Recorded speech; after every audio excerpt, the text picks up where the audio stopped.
Okay,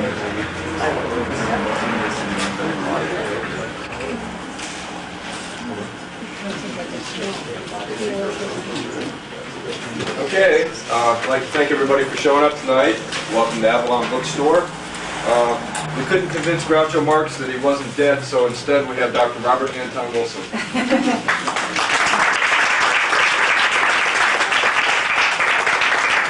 That's one of the shortest and most interesting introductions I ever had.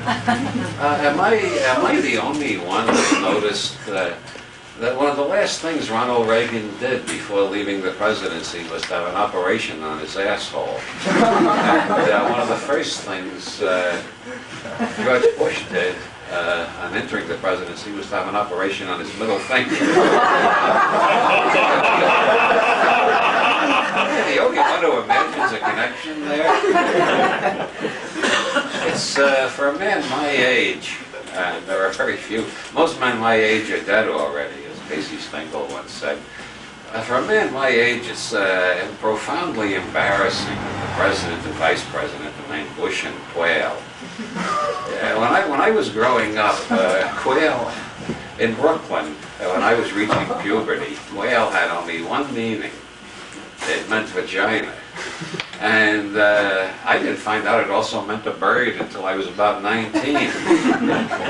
Adolescents in Brooklyn in the 1940s, before the sexual revolution, before the 60s, before the Kinsey reports were published, and everybody found out, gee, I'm not the only one who does that. Back in the dark ages, boys around the cusp of puberty would gather in the boys' room at the school and discuss Bush and Quayle. Have you ever actually seen a bush? Yeah, my girl let me see a bush, but only quick for a minute, like. Yeah, well, I got 2 fingers and my girl's Quayle. And I grew up with that. Bush and Quayle, Bush and Quayle. At that stage of adolescence, you're terrified that the grown-ups will find out you're thinking about sex, much less talking about it. And doing anything about it was absolutely out of the question. So this is all, I can say penis and vagina and I'm okay. I can say prick and cunt and I'm okay. But the minute I get to Quayle, I'm 13 years old, and I'm terrified that my parents are going to find out what I'm talking about with the other boys. And now every day I pick up the newspapers, and there it is, Bush and Quayle, Bush and Quayle. What are they doing to me? The Republican Party is out to destroy what's left of my sanity. And you've all heard of the Church of the Subgenius, I trust. And you know the secret. You know the secret. Praise Bob. You know the secret of power. What's the secret of power? Slack. No. Slack. Given how stupid the average guy is, statistically half the people are stupid. Right. You all know how dumb the average guy is. Well, mathematically, by definition, half of them are even dumber than that. Now, once you understand that, you can start your own religion and get as rich as Bob, or L. Ron Hubbard, or Roger Nish. You can have 93 Rolls Royces, too, if you just keep that in mind. Half of them are even dumber than average. And as if that's not bad enough for the philosopher to contemplate, I mean, if you want to make money, it's good news, but if you're a philosopher, it's bad news. On top of that, we got an incredibly large number of people nowadays who are just plain full of shit. I mean, have you noticed that? Movie stars, they're all full of shit these days. You can get them to endorse anything. I heard recently, honest to God, on the Carol Hemingway show, maybe some of you up here have heard of Carol Hemingway. It was a very good talk show. She had a woman on who gets testimonials from movie stars for various products. She's in between. She makes a good profit on it. She said Elizabeth Taylor recently turned down $1 million to endorse something because she thought it was a rotten product. And suddenly I fell in love with Elizabeth Taylor. All these years, I just thought she's another Hollywood bubblehead, you know, some acting talent, quite a bit of acting talent in some of her roles. But now I'm in love with her. This woman turned down $1 million just on a matter of principle. And you can hardly find that these days. Movie stars will endorse anything, and baseball players are even worse. Baseball players will get up there on television with their bare face hanging out and say, "I never thought I'd like eating lepers' turds." They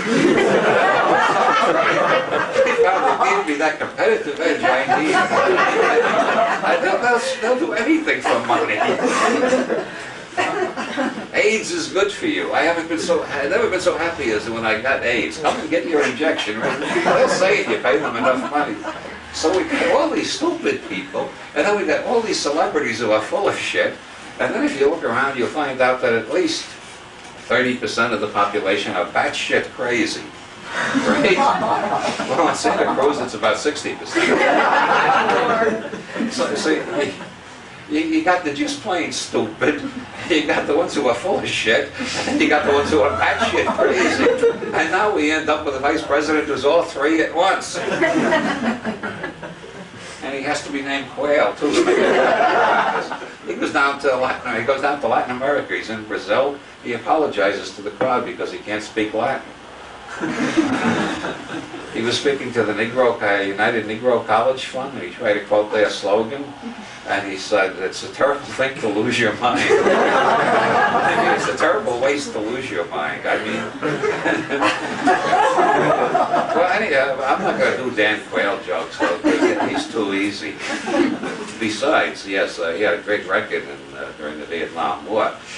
As soon as the Viet Cong found out that Dangerous Dan had joined the Indiana National Guard, they gave up all plans to invade Terre Haute. Most people don't realize that. What I want to know is, have all these years of Playboy centerfolds been conditioning us to accept this Bush and Quayle in the White House? Bush and Quayle, Bush and Quayle. You know the difference between Playboy, Penthouse, and Hustler? This is of no interest to the women in the audience, but I'll get to the women later.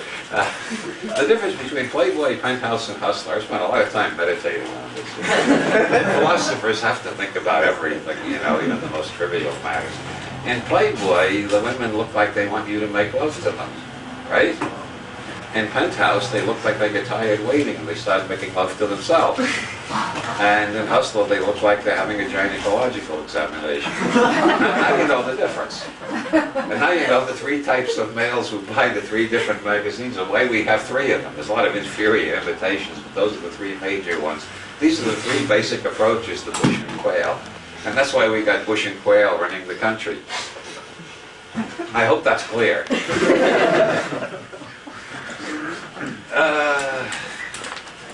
I'm supposed to speak tonight about the Western Hermetic tradition. I have spoken and written so much about the Western Hermetic tradition that it bores me. However, I'll say something about the Western Hermetic tradition. You know, the Earth is hollow, of course. Everybody here knows that. You wouldn't be in an occult bookstore in Santa Cruz if you didn't know the Earth is hollow. February 1990, we all know that. Yeah, well, one of the people who knew it was Jules Verne. That's why he wrote Journey to the Center of the Earth. As a matter of fact, it's in several of Jules Verne's novels. And if you get a hold of Michael Lamy's book, Jules Verne, Initiate and Initiator, you'll find out Jules Verne was a member of the Priory of Sion. You see, we're getting into the Western occult tradition after all. Now, who are the Priory of Sion? Well, according to this book, Jules Verne, Initiate and Initiator, the Priory of Sion were formed in the 1890s as a front for the Illuminati of Bavaria, who had decided to go underground, conceal their existence, and set up a front organization to recruit people. So the Priory of Sion are the old Illuminati of Bavaria, still in business under a new name. And Jules Verne was one of their highest initiates. Hey, you're getting real heavy secret stuff tonight. This is what you paid for, I trust. And one of the major secrets of the Priory of Sion is that the Earth is hollow, contrary to what profane science thinks. The Earth is hollow, and there's an opening that goes right down to the center of the Earth at Rennes-le-Château in southern France, near the Spanish border. there's a church there. It's called the Church of Mary Magdalene, and it says over the door, "This place is terrible." And if you go down to the cellar of that church and press the right brick at the right time, a staircase opens leading down, and you go right down to the center of the earth, which is full of superhuman beings who are immortal, who never die. They have the secret of immortality. And they are going to give it to the human race when we're ready for it. But we're not ready for it yet. But the purpose of the Priory of Zion is to get us ready for it. Okay? You know how many Freemasons it takes to change a light bulb? That's a craft secret.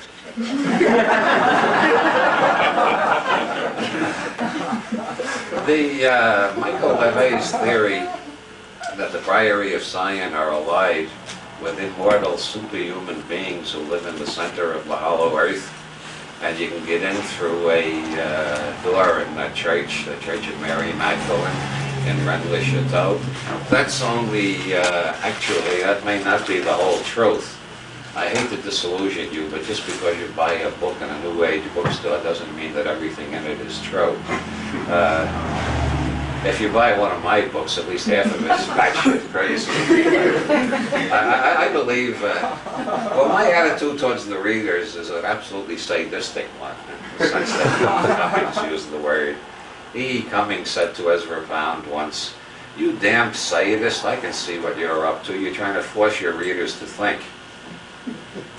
Well, that is a pretty sadistic thing to do. If you go to school, the first thing they teach you is to stop thinking. All children are born, as Buckminster Fuller noticed, all children are born naked, hungry, and intensely curious. And as soon as they start talking, well, even before they start talking, being a parent consists chiefly of following them around the house yelling, "Don't put that in your mouth." That's because the oral biosurvival circuit turns on right after birth, and the first thing they want is mommy's titty. And the second thing they want is to test the rest of the world to see if it's as good as mommy's titty. So everything is about, is this as good as mommy's titty? Now, you know what the carpet tastes like, right? Of course, everybody here knows what the carpet tastes like because you put it in your mouth. You know what the dirt in the flower pot tastes like? You know what everything tastes like.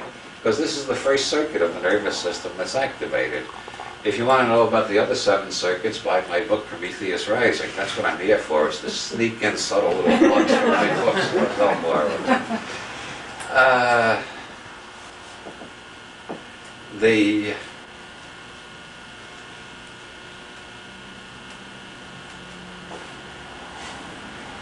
As soon as they learn to talk, as I was saying, they stop testing everything by putting it in their mouth, and they try to find out by wiggling their mouth. And they figure out these sounds that grown-ups make have meaning.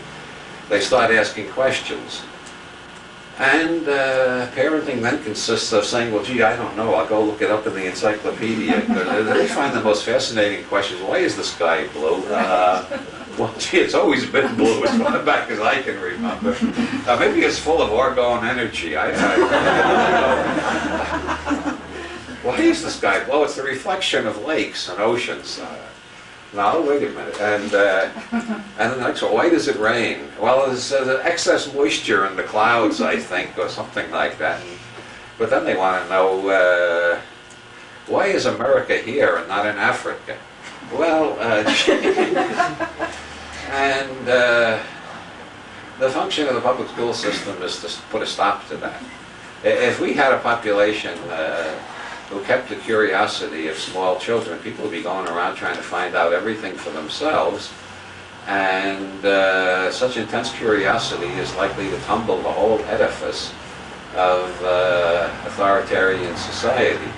There's a bridge in Amsterdam.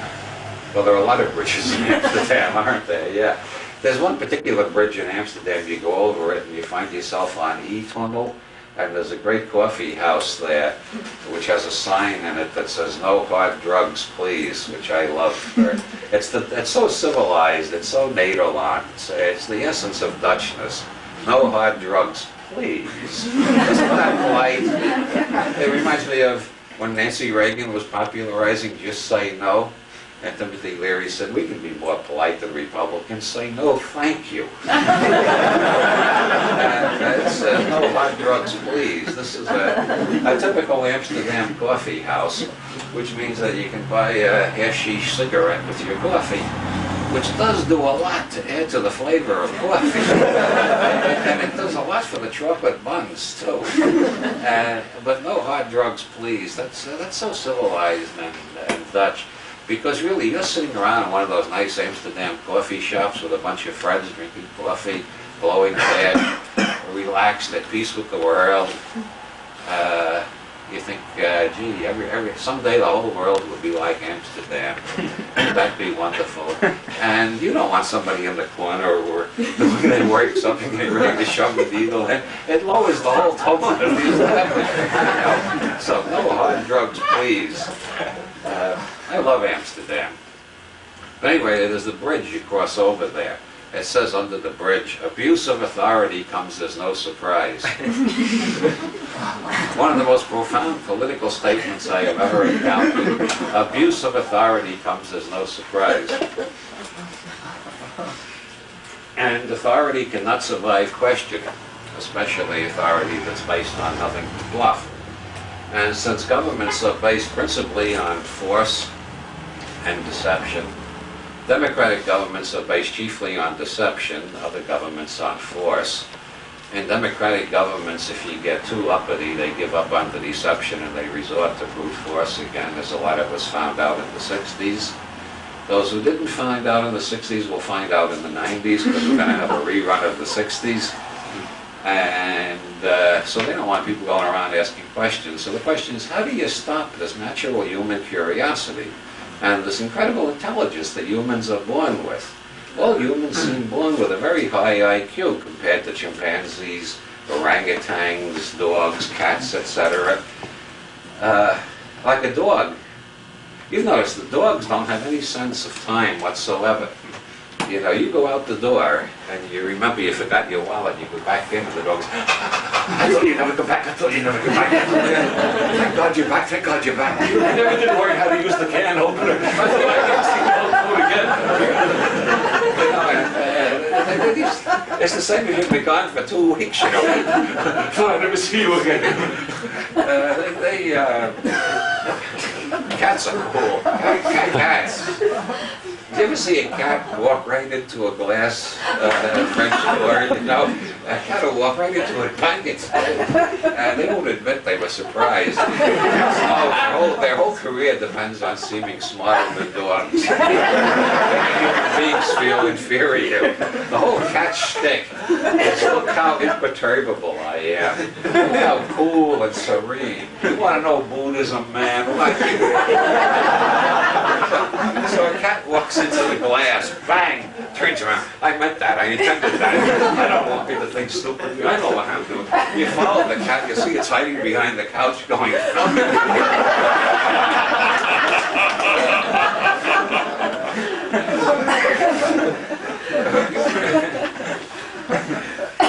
I mustn't rip off too much of George Carlin's material. Oh, we'll never get this on the radio. So public schools were founded, and human IQ began decreasing immediately. There were actually studies done, quoted in Paul Goodman's book, Growing Up Absurd. Paul Goodman, Growing Up Absurd. Just so you don't think I'm making this up.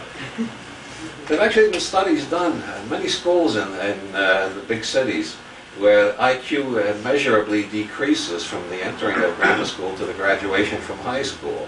The longer they're there, the dumber they get. And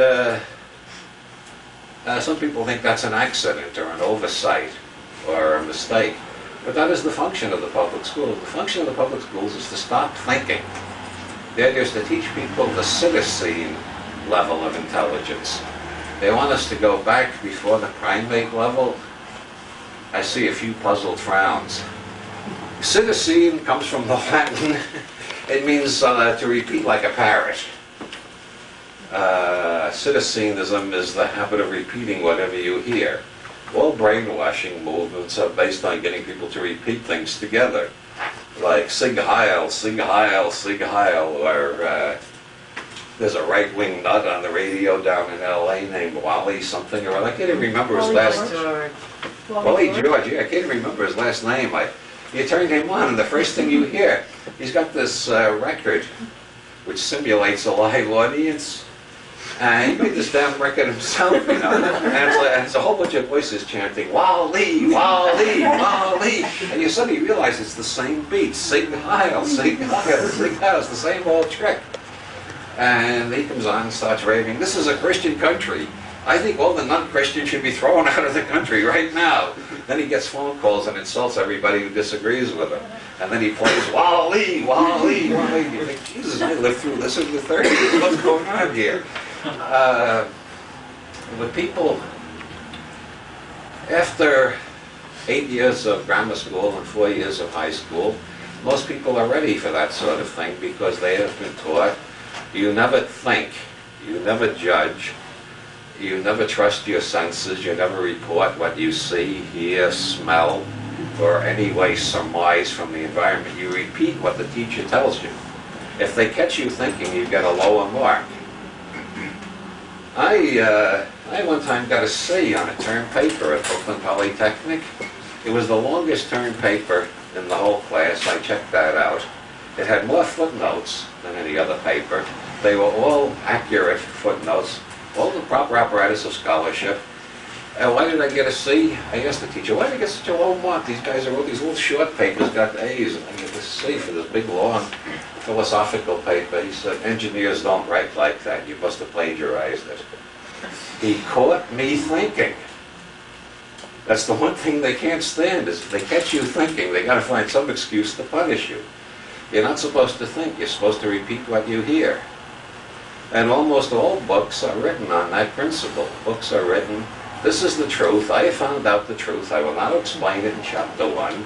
I'll explain a little more in chapter 2. In chapter 3, I'll summarize chapter 1 and chapter 2 to make sure you get it. Then in chapter 4, I'll tell you a little more. Then in chapter 5, I'll repeat it a different way. Then in chapter 6, I'll tell it to you again. Now you better believe it. I've proven it. Now go and tell all your friends to buy this book so they'll learn the truth too. And people who've been through our educational system, they think they're thinking when they're just repeating like parrots. So I set out to sabotage the whole system by writing books that nobody can believe. You believe one part, you take any book of mine and you believe the first 30 pages, you can't believe the next 30 pages. If you somehow make a synthesis between them on some upper Hegelian level, this is the thesis, this is the antithesis, and somehow I'll make a synthesis up here, you find the next 30 pages throw you into an entirely different reality tunnel. By the time you get to the end, you don't know when I'm kidding and when I'm telling the truth. And perforce, you either have to start thinking, which is how people end up in seminars like this, or they throw the book across the room and they say, what's this son of a bitch up to? I think he should be banned. And that is my whole approach. And it horrifies me that somebody might believe something I've written. Because I know how fallible I am. I've had to live with myself for 58 years, and I know what a schmuck I can be. And the thought that somebody's going to set me up as an idol and say it must be true because Robert Anton Wilson wrote it, that is such a terrifying thought that I perforce had to invent this style of paradox and play to prevent people from thinking they're getting the truth out of my books. What you're getting out of my books is my guesses, my hunches, sometimes my prejudices, but I don't know. Unlike the Pope, the Ayatollah, Rajneesh, Carl Sagan, and all the other prophets of all the various, I don't claim to know the truth. All I claim to know is little hunks of what I've experienced and guesses I've made. Like I guess there's a world external to my brain. I can't prove it, but it seems more reasonable because I have pretty good luck. Most of the time when I'm writing and I want a cup of coffee, I have pretty good luck at getting up from the word processor, out the door, down the hall, into the kitchen to the coffee machine and bringing back coffee. And I don't think that would work as often as it does if there were no real world out there. I know there are philosophers who can prove there is no real world out there, but I find it more convenient to assume that there is. I also assume I don't know anything about it, except how to find the coffee. Beyond that, it gets more and more perplexing and confusing.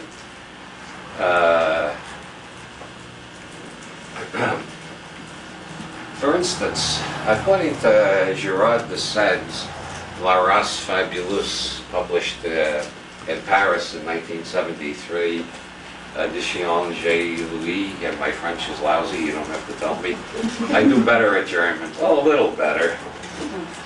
I saw a sign going through Bavaria in November. Looking out the window, I'm reading all the street signs in the towns we're going to, trying to translate them, and of course German street names are very long. And they're starting to blur in my head because some of them go by so fast I can't translate them, and my German is not that great that I can translate it. I started seeing all these weird things. Finally I saw one that said, Heilige Fliegende Kinderscheisserstrasse. I said, oh no, that can't be. But it was 20 miles back by then. I'll never get back there and find it. Could there possibly be a Heilige Fliegende Kinderscheisserstrasse?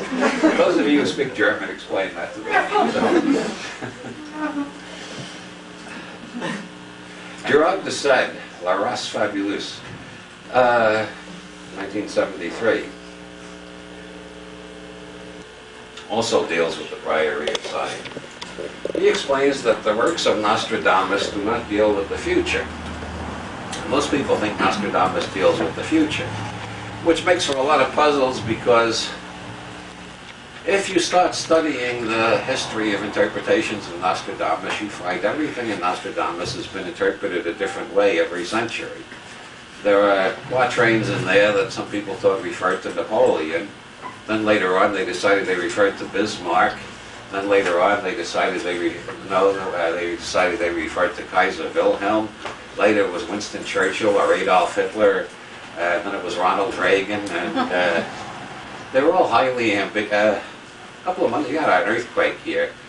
Before your earthquake, there was a big earthquake panic in Los Angeles because some cuckoo let out that he had deciphered one of these mysterious verses of Nostradamus, and it said everybody in Los Angeles was going to get dumped in the Pacific, oh, they're going to get shaken like martinis and then dumped in the Pacific Ocean on such and such a day. And a lot of people actually left Los Angeles. I read this quatrain from Nostradamus, and it seemed to me it could refer to any city, any day, and any natural calamity. It wasn't even necessarily an earthquake. It could have referred to a cyclone in Miami. But people got terrorized and fled Los Angeles, which is all to the good. It's too crowded down there anyway. The only thing to be said for malathion spraying is that it's going to thin out the population. Those with the less hardy genes will die, and the tough ones will survive.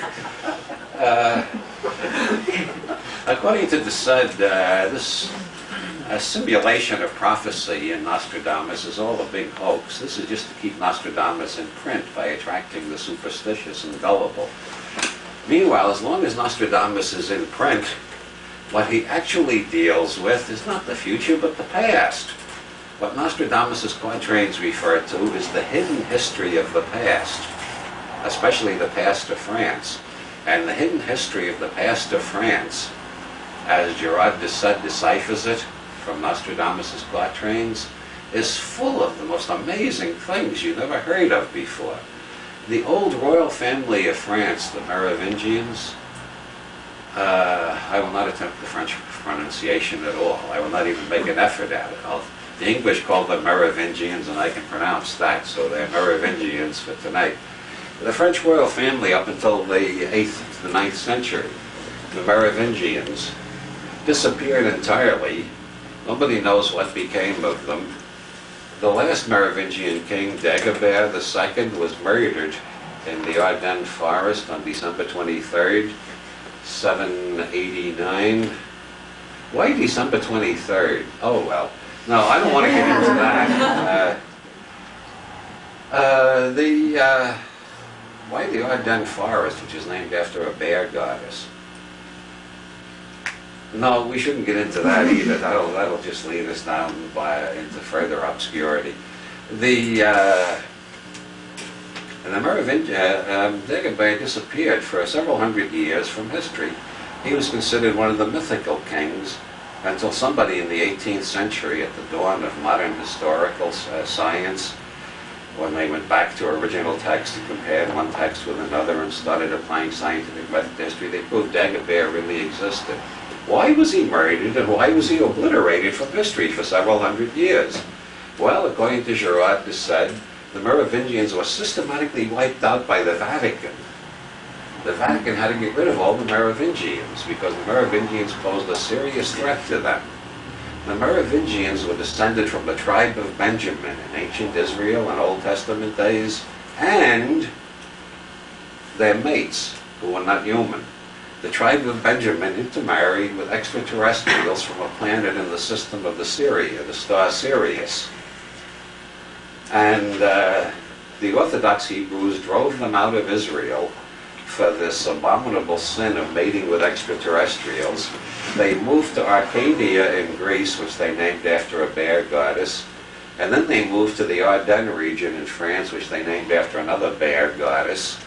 That's B-E-A-R, not B-A-R-E. Although Artemis, whose name means bear in Greek, was a bear goddess, and a bear goddess if you read the Actaeon legend.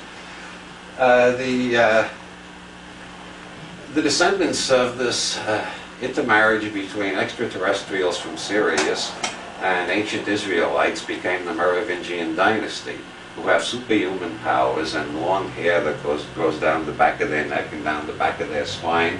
And the Vatican tried to wipe them all out, but a few of them still survive.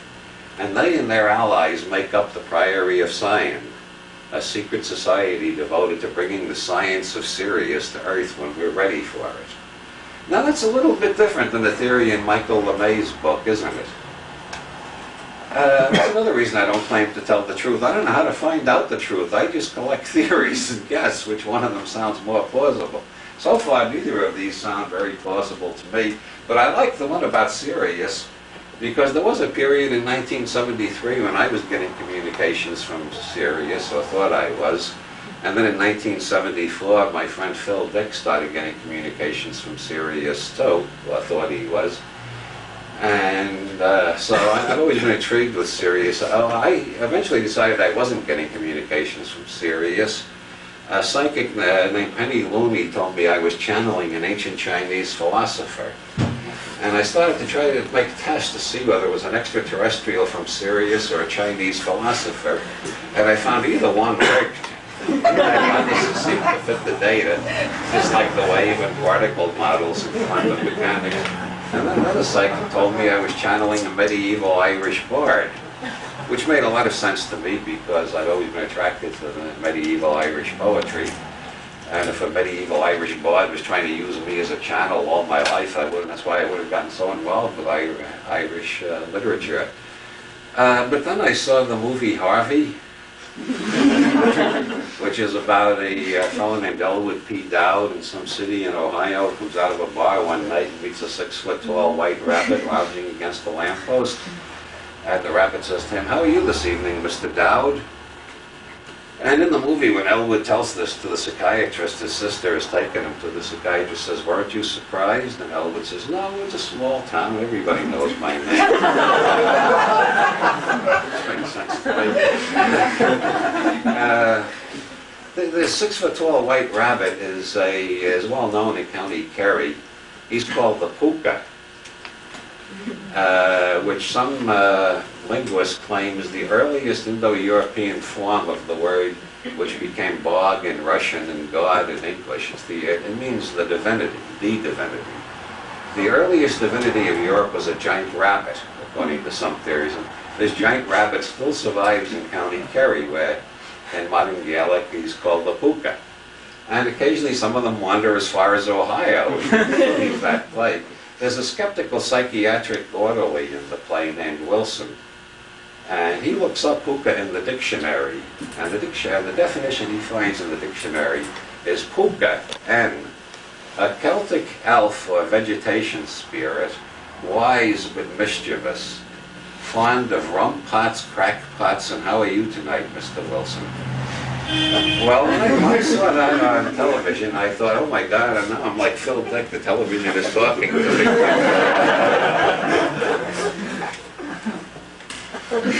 So I decided to experimentally take the attitude that what was communicating with me or through me was a 6-foot-tall white rabbit from County Kerry. And I found that made as much sense as assuming it was an extraterrestrial or an ancient Chinese philosopher or a medieval Irish bard.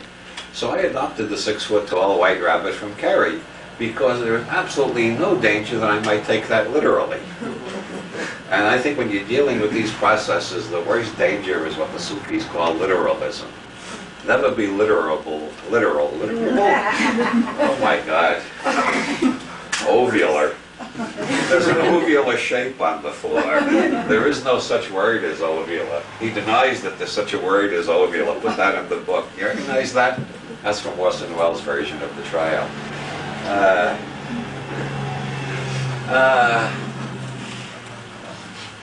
If you don't like the 6-foot-tall white rabbit from County Kerry, you can call it the right hemisphere of the brain.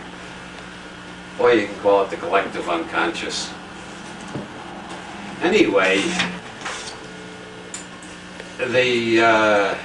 whether I was getting messages from Sirius or from my own unconscious or the collective unconscious, or what lies even deeper than the collective unconscious, according to Jung, the psychoid level, which is the same in all animals, not just in humans, and it's also the same in inanimate matter as it is in animate matter, and it has the quantum characteristic of non-locality. So it includes all space and all time, which explains why you often get precognition on this level, which is what Jung calls synchronicity.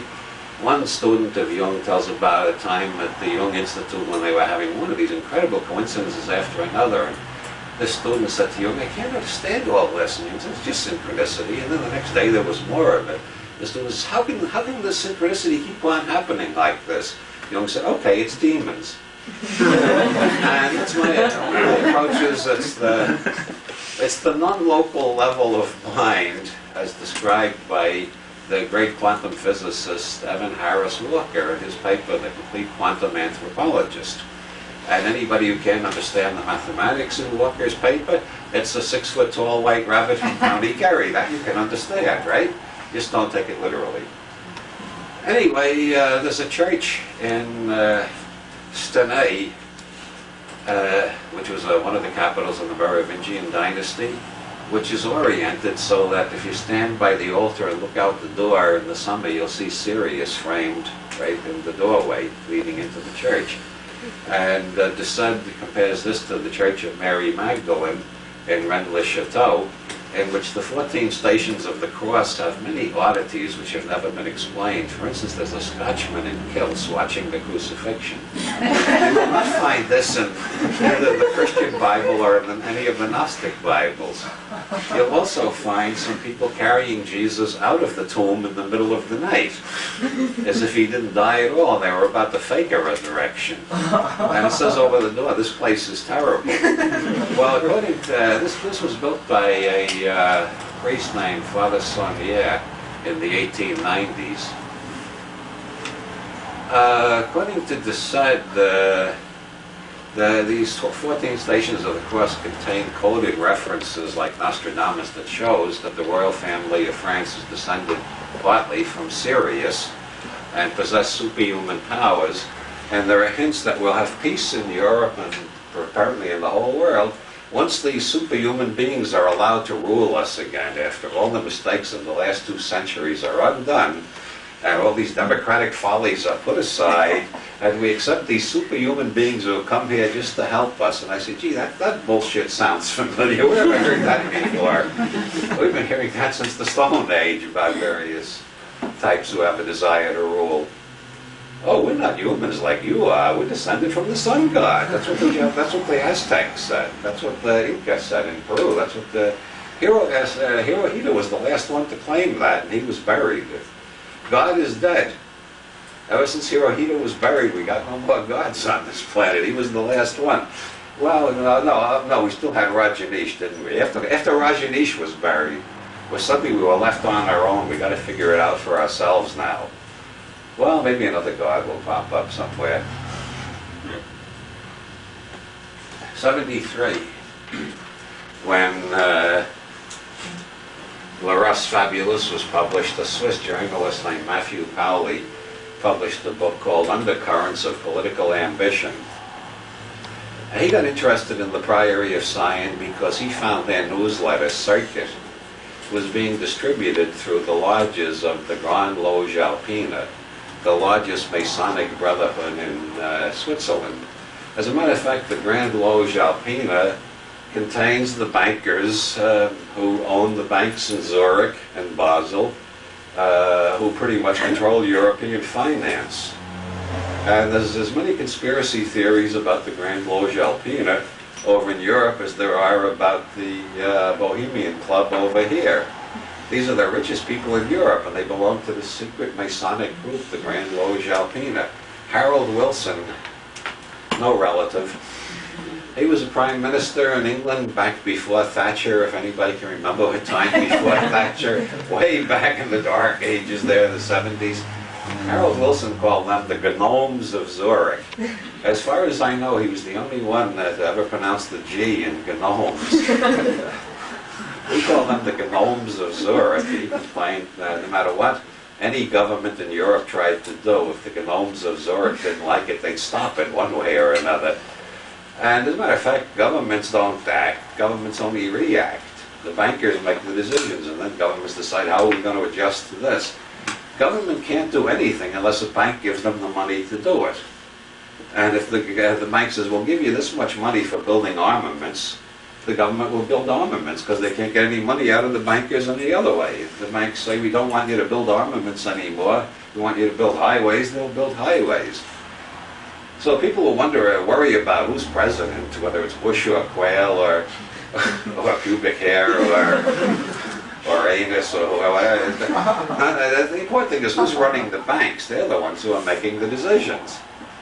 Anyway, the Grande Loge Alpina was distributing this literature from the Priory of Sion, which said on the inside of the front cover that it was published by the Committee to Secure the Rights and Liberties of Low-Cost Housing. Matthew Pauli, the Swiss journalist, got interested in the Committee to Secure the Rights and Privileges of Low-Cost Housing because he detected in the Priory of Sion publications that there was something that was not exactly centered on low-cost housing. There seemed to be a strong implication that there were superhuman beings in Europe who were waiting for their turn to take over and solve all of our problems for us. Pauli started investigating, and he found that there was the circuit was not published by the Committee to Secure the Rights and Privileges of Low-Cost Housing. It was published out of the office of the Committee of Public Safety of the de Gaulle government in Paris, which was run by André Malraux, great novelist and art historian, and Pierre Plantard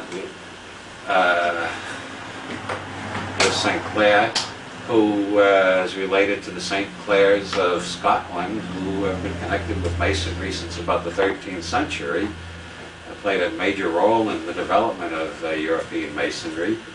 And it turns out that Pierre Plantard de St. Clair was then the Grand Master of the Priory of Sion. Pauli decided that the Priory of Sion was a conspiracy within the de Gaulle government intended to restore monarchy in France and perhaps establish a Europe-wide empire with one emperor at the top, like Napoleon had tried to do. A year after this book was published, Pauli was shot as a spy in Israel. That must be a coincidence.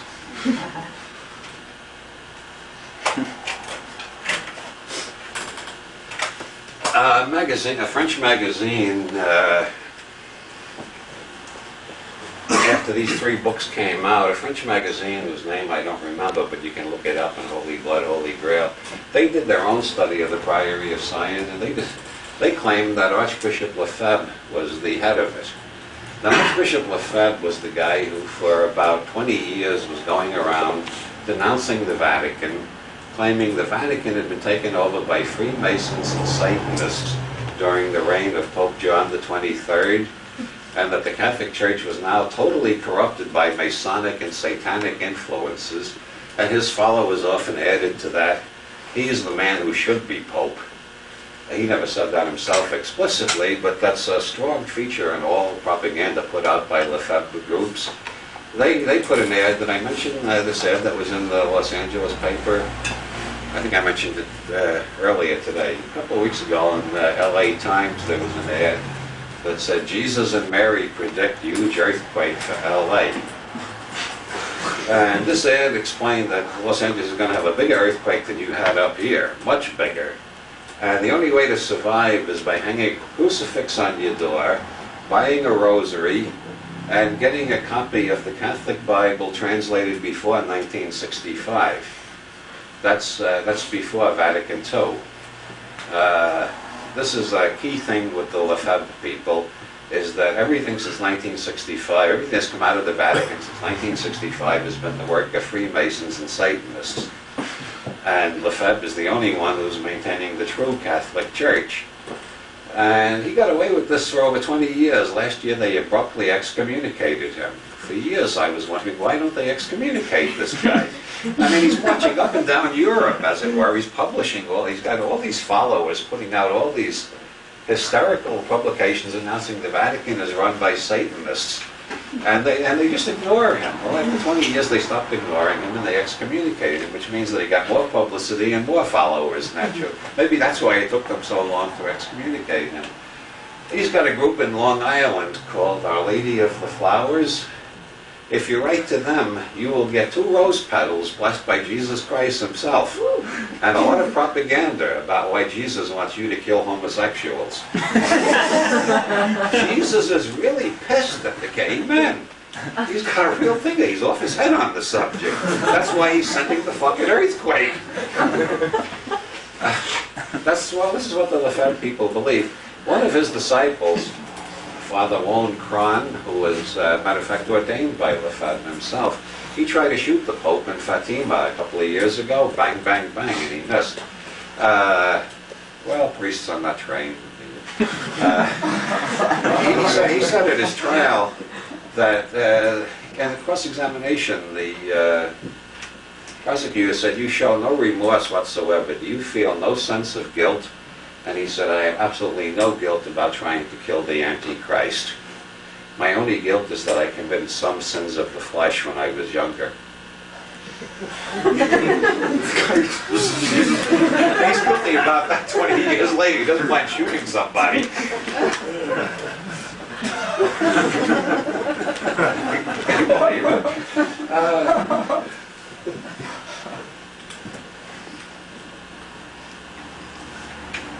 In 1981 appeared Holy Blood, Holy Grail, which at last revealed the actual truth.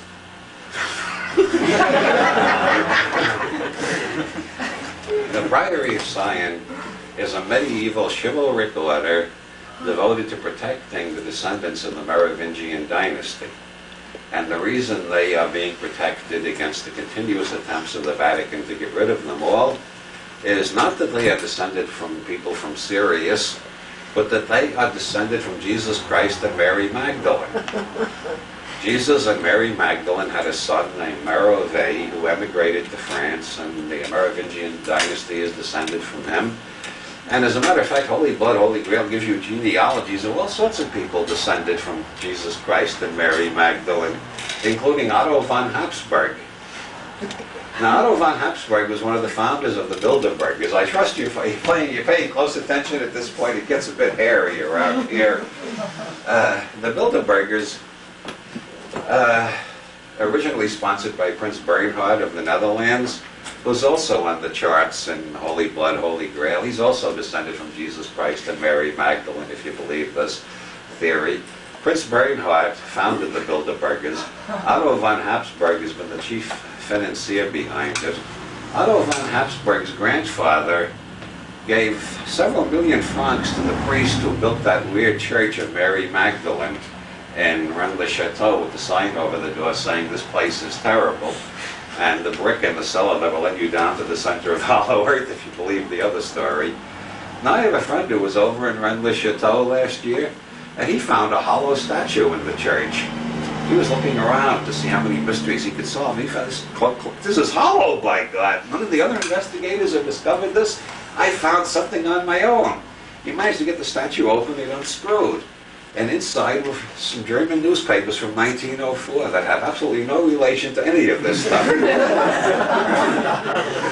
At this point, I'm going to tell you, one of the grand masters of the Priory of Science in the 1960s was Jean Cocteau, who was also one of the founders of the Surrealist movement, the biggest opium head in France, experimented with peyote also. There's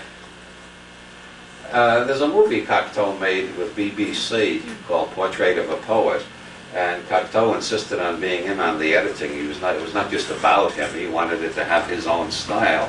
There's a scene in there of Cocteau coming out of his house, and a policeman stops him, asks him a couple of questions, and then lets him walk on. And on the soundtrack you hear Cocteau's voice saying, "The poet must always be a suspicious character. The authorities must always worry what he is hatching." That's why they have public schools, remember? To make sure nobody's hatching anything. We're all just repeating like parrots. My beautiful wife, Orlin, has read some of this literature, not as much as I have, but I keep waving these books at her and say, "Jesus Christ, look at this, isn't this fantastic? What do you think about this?" And she looked to Holy Blood, Holy Grail and said, "Oh, it's obvious. I can see it. 1932, a cellar in Paris. Cocteau, Dali, Andre Breton, a whole bunch. They're all sitting around smoking opium. And one of them says, "You know, surrealism has pretty much had it. People are getting bored. We can't revive Dada. What are we going to do?" And Cocteau takes a long toke. "Let's overthrow the Catholic Church."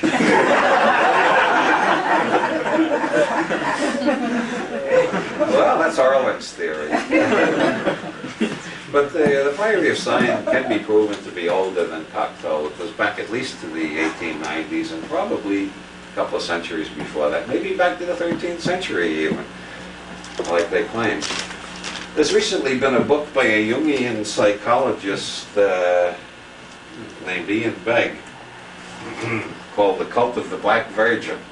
At least one of these books is actually here to show you I'm not making all this up as I go along.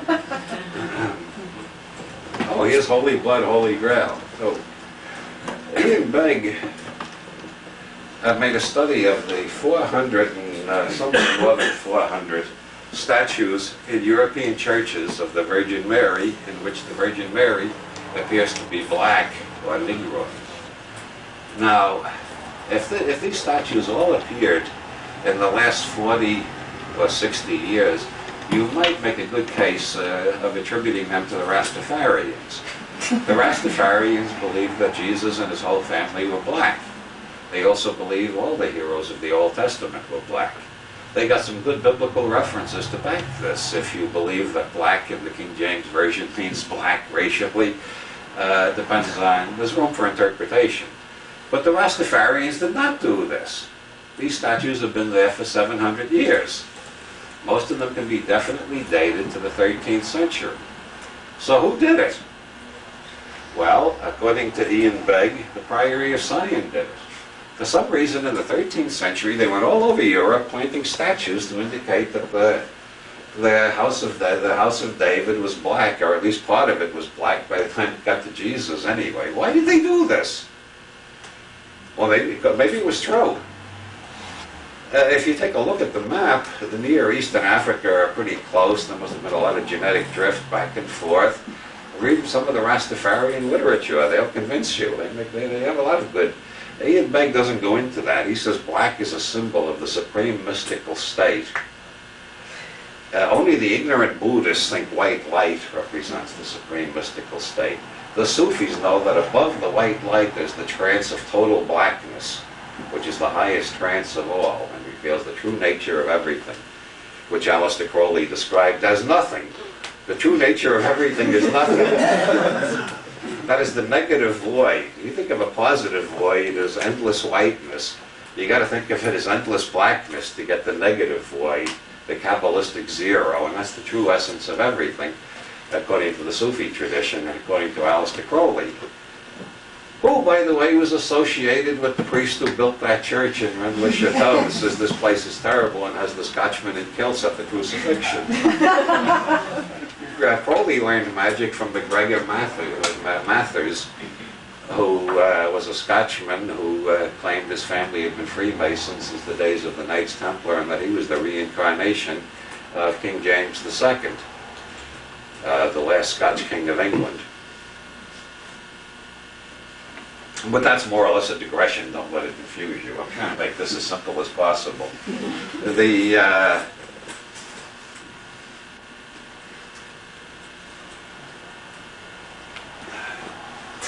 Ian Begg, yeah, the cult of the Black Virgin. The Priory of Sion put these statues all over Europe. As a matter of fact, there's one in Dublin. Our Lady of Dublin is black. I've actually seen her. And like all the other black virgins around Europe, she was lost and refound. Almost every one of these black statues, there's a legend about how she got lost and then miraculously was recovered.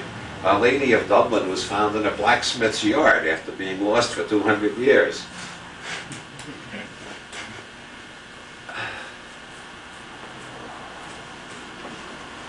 Dionysus. This fellow studies the geometry of that church in Rennes-le-Château in relation to the geometry of the surrounding area. You see, he managed to make pentagons, he managed to make spirals, all sorts of interesting patterns. Yeah, this is the one he calls the vagina of Nuit. Nuit was the Egyptian star goddess. This illustrates the first law of lay hunters, which is that any group of churches and prehistoric megaliths can be connected into an interesting geometrical pattern if you use a small enough map and a thick enough pencil. He uses a small enough map and a thick enough pencil to get the most interesting diagrams I've ever seen in any of these lay hunting books. And he proves, once he's got his diagrams of the relation of the church to the prehistoric megaliths and various stars, he proves that France was settled by people from Atlantis. When Atlantis sank, some of the survivors got to France, and they kept alive the tradition of how the human race was created. The human race was created by an extraterrestrial named Satan. Satan was not an angel at all. He was an extraterrestrial. And we've all got his genetic strain. So we are all children of Satan. And once we recognize that, we will be liberated and ready for the next revelation from outer space. Now you got to admit,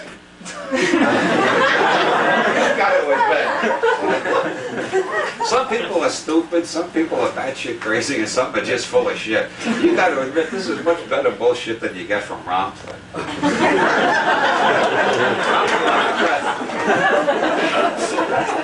Ramtha has been dead 40,000 years and hasn't had an original thought in all that time. You can't get anything from Ramtha you can't get from Hallmark greeting cards. Or the editorials in Reader's Digest. This stuff is original and provocative. This stuff might actually come from extraterrestrials. At least it shows a rather transhuman sense of humor and a definite attempt to adjust our minds in such a way that we are no longer sure that we fully understand the difference between poetry and reality, which is another reason for suspecting Cocteau was the main architect. But this does enlarge the mind, liberate the energies, and create an acute case of paranoia when you trace all the people on that Merovingian chart, like Otto von Habsburg is the president of the Society for the United States of Europe. They've been working for decades to create a united Europe, which is about to appear. Just when they're about to do it, the whole Eastern Bloc breaks loose from Russia. Why did Gorbachev let them break loose? Who's dealing with who behind the scenes? What has this got to do with the gnomes of Zurich, who put up the financing before any major political change can occur? What has this got to do with the Pay-Do group in Italy?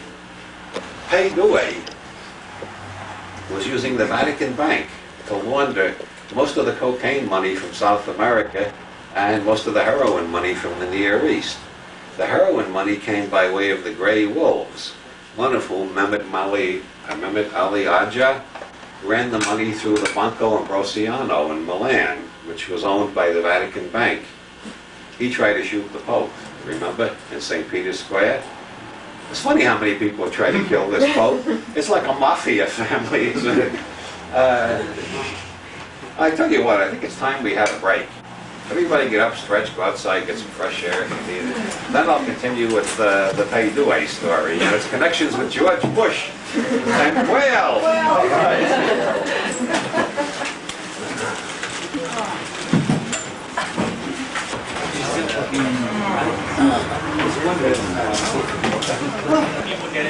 Some people came up and asked me questions while I was signing books with some other people, and it got a bit chaotic, but it did suggest to me that people have a lot of questions. Now I have to leave at 8:30 because I have to catch a plane.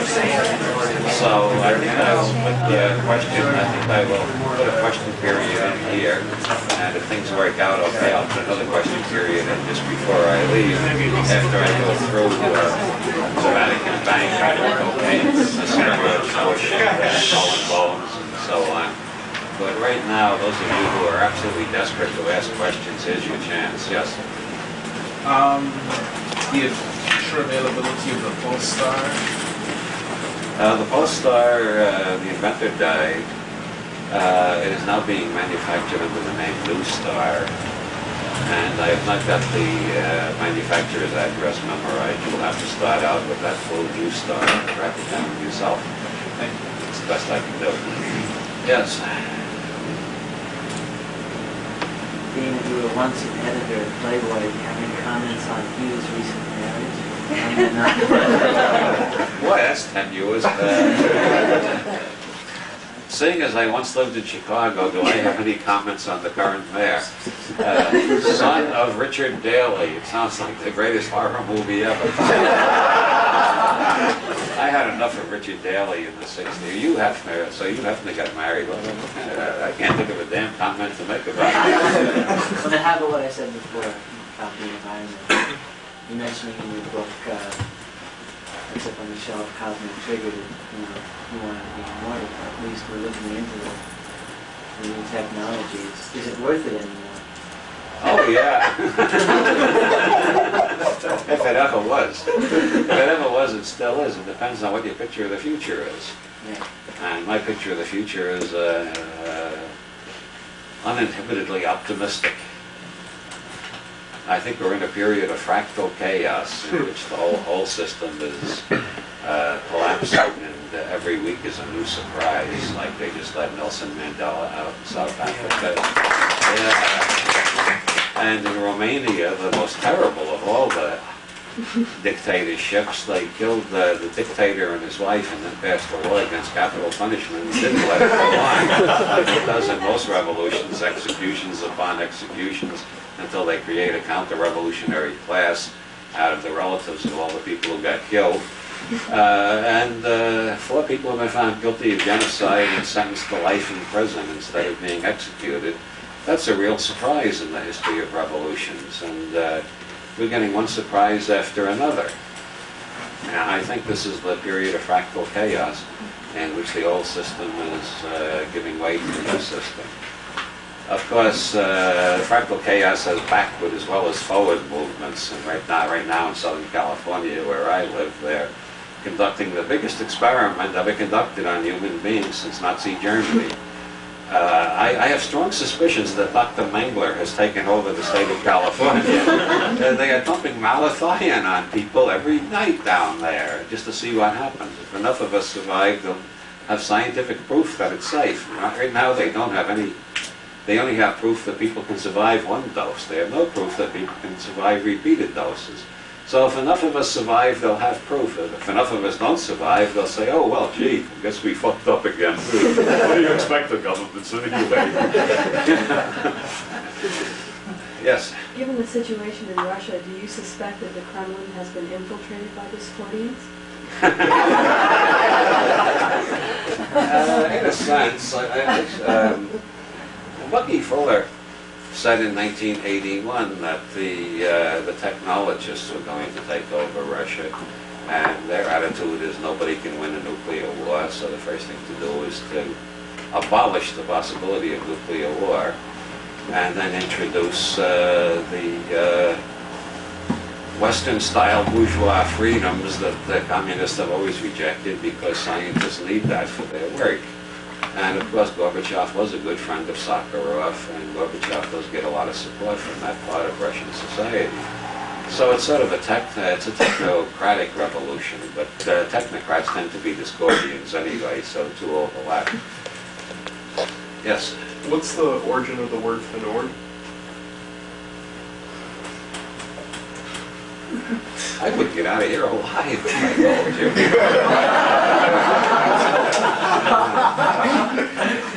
I'll quote you from the Gospel of Thomas, which is the earliest of all Gospels, earlier than any that got into the Bible. It's dated, it's probably written right after the death of the late Redeemer, and probably by his twin brother. At least according to one version, Thomas means twin. It's just the Gospel of Judah Thomas. And that probably means Judah, the brother, the twin brother. Or at least that's one interpretation of it. In there, Jesus tells something to Thomas, and the other apostles say, "What did he whisper to you that he didn't want the rest of us to hear?"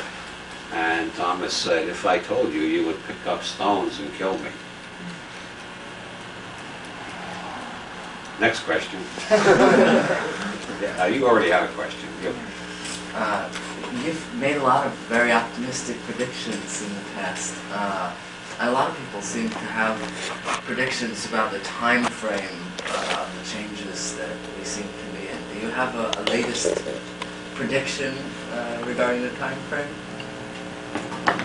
And to quote Robert Heinlein, it does not pay a prophet to be too specific. But things have been happening so fast lately. When I started, I did a European tour in November. When I started the tour, people were saying the Berlin Wall is going to come down within 10 years. When I finished the tour, people were saying, which week will it be? When I got back here, the wall came down already. I got a piece of the wall on my mantelpiece sent to me by a friend in Berlin. Things are happening so fast that the only prediction I'll make is that everything is going to happen faster than we expected. Okay, any more questions? Yes? Where's Gregory Hill and what's he up to? Gregory Hill is the head of a large computer facility owned by one of the largest banks in the United States. He's not writing anymore. Running this big computer complex is keeping him busy enough. And he's still the same whimsical, surrealist character, which makes me wonder what's happening to the banking system. Kerry Thornley?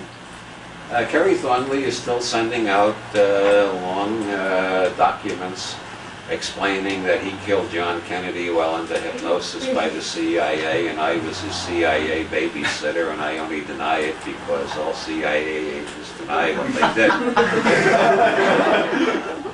And I thank him for the publicity.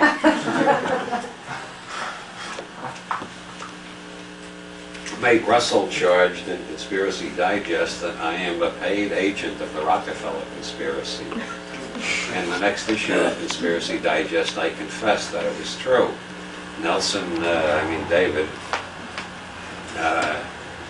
I said Nelson because when Illuminatus first came out, I was disappointed that Dell wasn't doing enough advertising, and I didn't have a budget myself. So I figured, what can I afford to do? So I had a rubber stamp made. And I put it on all my letters, and wherever I went, if I wasn't a cop looking, I put it on the billboard, I put it on toilet paper in the men's room, in movie theaters. Everywhere I went, I put this rubber stamp. It said, "Why is Nelson Rockefeller never seen in public without his trousers? Read Illuminatus." That would arouse a lot of curiosity. And this goes to show artists never understand the depth of their own inspiration or how the collective unconscious works, because when Nelson Rockefeller died, he didn't have his trousers on, as you may remember. Anyway, in my confession in Conspiracy Digest, I said Mae Russell was right, David Rockefeller comes around every week and gives me a bar of solid gold, and my whole cellar is stacked from floor to ceiling with these bars of Rockefeller gold. And then I ended woof, woof, woof. And I'm sure, knowing May, she was going around showing that later to people for years, saying, here, he confessed, he admitted it. And he even gives away his extraterrestrial origin. You get that reference with the dog star in there? Okay, we will now continue with the evening's entertainment. And I hope you find as many yaks in the second part as you found in the first part. During World War II, a young Italian named Licio Gelli managed to get himself a position in the communist underground in Italy and a job with the Gestapo at the same time. You will already see that Mr. Gelli was good at fancy footwork. He managed to go through the whole war working for the underground and the Gestapo simultaneously, persuading each side that he was betraying the other and actually loyally serving them. A lot of people went to their deaths because Gelli turned them into the Gestapo. A lot of people did not go to their deaths because Gelli did not turn them into the Gestapo. There was some attempt to bring him to trial as a war criminal at the end of the war, but this was stopped by the numbers of people who came forth and said he helped the underground more than anybody in Italy, so he got off scot-free.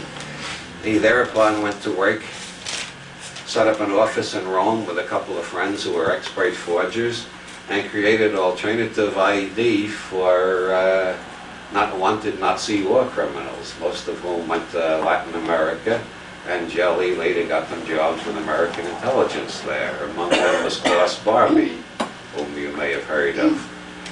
Gelli pretty soon staffed the Latin American branch of the CIA with Nazi war criminals, one or two of whom gets caught every year, and the CIA always throws up their hands and say, we didn't know he was a Nazi war criminal, we thought he just looked like that Nazi war criminal. Gelli officially went to work for the CIA in the 1950s. He was working out of the American Embassy in Rome, according to quite a few witnesses. One of his first major jobs for the CIA was turning the Italian labor movement away from the left-wing direction it was taking after World War II in a right-wing direction. He accomplished this by a variety of means, one of which was persuading Sophia Loren to star in a television commercial denouncing the left-wing unions and telling everybody to join the right-wing unions, for which Sophia got paid a pretty penny, a pile of lira. Like I told you, you can get movie stars to say anything these days. That didn't exactly turn the tide all by itself, so Gelli hired a bunch of his friends in the mafia to shoot all the heads of the left-wing labor unions in Italy, who wouldn't take bribes to take more right-wing positions. And so the CIA was very delighted with Mr. Gelli, and he became one of their major European assets, as they say, just like Noriega in Panama, a major asset. Around this time, Gelli was recruited by the KGB. Well, why not? If you can convince the Nazis and the communists you're on the same side during World War II, you can convince the CIA and the communists you're on their side during the Cold War. So he was receiving payments from the KGB and the CIA for a variety of projects when he entered the Grand Orient Lodge of Egyptian Freemasonry. The Grand Orient Lodge of Egyptian Freemasonry was founded in 1771 by the Duc d'Orléans, and who had ambitions of becoming king. Orléans knew that if the right 7 people died at the right time, he would succeed to being king. It was just a question of persuading these 7 people to die at the right times. And as some Italian Renaissance prince victim know that he is pushed by a friend, it is only important that he is dead. There are some Italians who felt that you had to know a friend was doing it to you when it happened. Well, to get into the subtleties of the Roman psyche is a little, it goes a little too deep. You got to read the Maltese for Alchemists. Well, anyway, Orleans was assisted in founding the Grand Orient Lodge by Count Cagliostro, who, as everybody knows, was actually a Sicilian gypsy named Joseph Balsamo. Everybody knows that who hasn't read Charles Ford and Colin Wilson, both of whom have pointed out that the identification of Cagliostro with Balsamo was made by one witness, was never proved, and it's just been repeated by historians because nobody knows who he really was. And most historians go on the principle that you can find one source that says something and all the other sources don't know anything, we'll just repeat this. Nobody actually knows who Cagliostro was or where he came from, except that he seemed to belong to every secret society in Europe, had all their insignias on his robes, knew all their secret grips and passwords, and had a hell of a lot of money, which he distributed in poor neighborhoods all over France while he was doing miracle healings using mesmerism. And the Grand Orient Lodge became the biggest Masonic lodge in pre-revolutionary France, and the leaders of the Grand Orient Lodge all ended up the leaders of the new government after the revolution, except for Orleans, who got his head chopped off, which illustrates Wilson's first law of conspiracies. The greatest conspirators are usually the greatest fuck-ups. Orleans did not get what he wanted. He got his head chopped off instead. Cagliostro died in a dungeon in Rome, awaiting trial by the Inquisition. The Grand Orient Lodge was involved in quite a lot of radical activity through the 19th century, including the Paris Commune of the 1870s. When Jelly entered the Grand Orient Lodge, he ascended to the 3rd degree, which is pretty low, comparatively speaking, because there are 32 degrees. After attaining the 3rd degree, learning the identity of the widow's son, and that of which it is wisest not to speak, Jelly founded Propaganda Due, which was named after Propaganda Uno, which was a Masonic socialist conspiracy of the 1870s. Except Propaganda Due, unlike Propaganda Uno, was not a socialist conspiracy, it was a fascist conspiracy. He recruited most of the remaining fascists in Italy, and then set about recruiting everybody in a position of power. One of the rules of Propaganda Due was that you had to write out in handwriting, not on typewriting, you had to write in your own handwriting and give to the Grand Master of the Lodge, Licio Jelly, a complete confession of all your crimes and sins, everything illegal and unethical you had ever done. And because Propaganda Due had acquired the reputation of being the people who were getting into power in Italy, a lot of people wanted to join, so they wrote out these confessions, and this gave Jelly ample opportunity to blackmail people who didn't want to join Pay Due. He called them up and told them what he had in his files and saying, unless you join Pay Due, this goes to the press tomorrow. So, in 1981, when Pay Due exploded into public notice, they discovered there were 451 members of Pay Due in key positions in the Italian government, including the head of the secret police. When the police went to arrest Jelly, he had already left Italy and flown to Uruguay because the head of the secret police had tipped him off, being a member of Pay Due himself. The head of the secret police was indicted for conspiring with Jelly to overthrow the government, install a new fascist government, and in the course of this conspiracy, they performed, the investigating magistrates alleged, several terrorist bombings which they blamed on the Red Brigades to persuade the Italians there was a massive anarchist threat loose in the country and they needed a fascist government to protect them from it. The head of the secret police died before he could be brought to trial. He was a Knight of Malta, so was Jelly. The Knights of Malta are an ancient Vatican secret society devoted to trying to put things back to the way they were in the 13th century, more or less. The main purpose of the Knights of Malta is to correct the errors that have crept into the Western world since the rise of Protestantism. The Western world is full of people who do not acknowledge the infallibility of the Pope. This is an error. The Western world is full of people who believe it's legitimate to overthrow an ordained monarch. This is an error. Pope Leo the 45th, as Joyce calls him. What number did he have? Oh, you know the bastard I mean. Leo in the 1870s, he wrote a syllabus of errors, listing all the errors of the modern world. Most of them you'll find in the American Bill of Rights. These are all errors. Freedom of the press is an error. The press only has the freedom to print the truth, and the church defines the truth. The idea that we can print whatever we want is an error. The function of the Knights of Malta is to undo the Protestant Reformation, undo the democratic revolutions of the 18th century, and reestablish papal control over the whole world, the way it should be, the way Jesus intended it to be when he founded the Catholic Church. You all know Jesus founded the Catholic Church, right? So Jelly was a Knight of Malta. The chief of the secret police was a Knight of Malta. Within Masonry, which the Knights of Malta have been trying to abolish for 200 years, they founded this quasi-Masonic order called Pei Dui. The next in line for chief of the secret police, after the head of the secret police died, turned out to be a member of Pei Dui also. He was brought to trial for conspiracy in the Bologna railway bombing and acquitted.